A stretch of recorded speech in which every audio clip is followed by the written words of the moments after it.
Donc, bien sûr, nous voterons pour, comme je vous l'ai dit, le contexte politique. Le contexte politique, nous avons l'illustration ici même dans cette salle. La récente poussée des forces populistes et démagogiques fait qu'il est compliqué de faire autrement.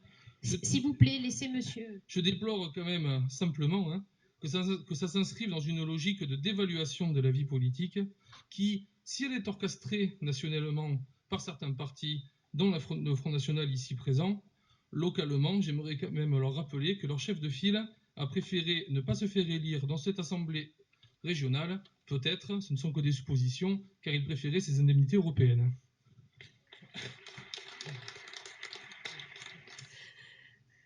Donc, je vais vous apporter...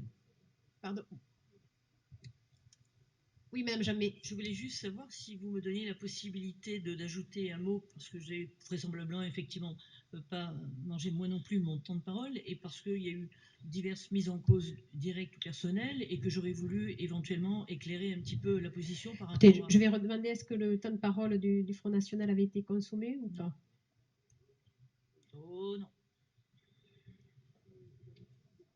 Je regarde. Non, normalement, il y a un ordre qui... Non, c'est l'écart de module. Là. Écoutez, je vais amener les... Oui. Monsieur Assaf. Pardon. Merci Madame la Présidente. Juste un point d'ordre. Si tous les groupes se mettent à capitaliser leur temps de parole non consommé pour demander à réintervenir une fois que l'ordre a été établi, cette assemblée va devenir une véritable cour de récréation. Ce qu'elle tend à devenir, Madame Jamais, vous n'avez pas la parole. Ce qu'elle tend à devenir trop souvent, à mon goût.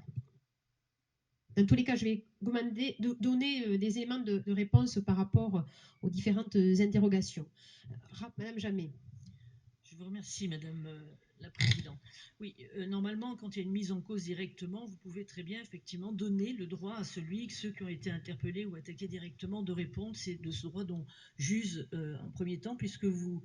Rapidement, Madame Jamais. s'est permis d'attaquer Louis Alliot, qui n'a jamais fait mystère de son engagement, qu'il aurait tenu et qu'il a tenu dans le cadre du non-cumul, et qu'il aurait engagé à démissionner de tous ses mandats pour se consacrer au mandat de la région. Vous n'en exigez pas tant de votre famille politique ou consort. Ceci dit, je voulais juste dire une chose, vous avez raison. Le vrai problème aujourd'hui, c'est qu'il y a un problème de statut de l'élu. C'est ça, effectivement, la difficulté. Et notamment, effectivement, tout le monde l'a abordé quand on est dans le cadre du privé.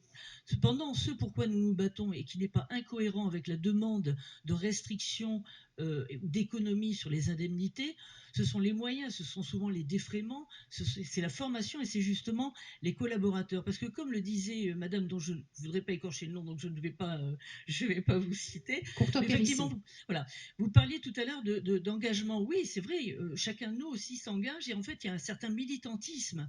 Cependant, au bout d'un moment, nul n'ignore ici qu'on soit dans l'exécutif et plus encore, vous le voyez bien, quand on est dans l'opposition, il y a une professionnalisation. Il faut être spécialisé, il faut être de plus en plus pointu. Donc la formation, les moyens, les collaborateurs ne sont pas du luxe.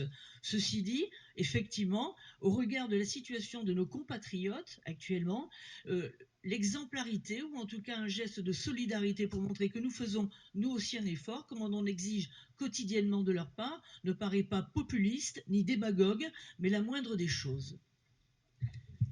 Je vous propose donc de passer... Non, maintenant votre temps d'intervention est clôturé.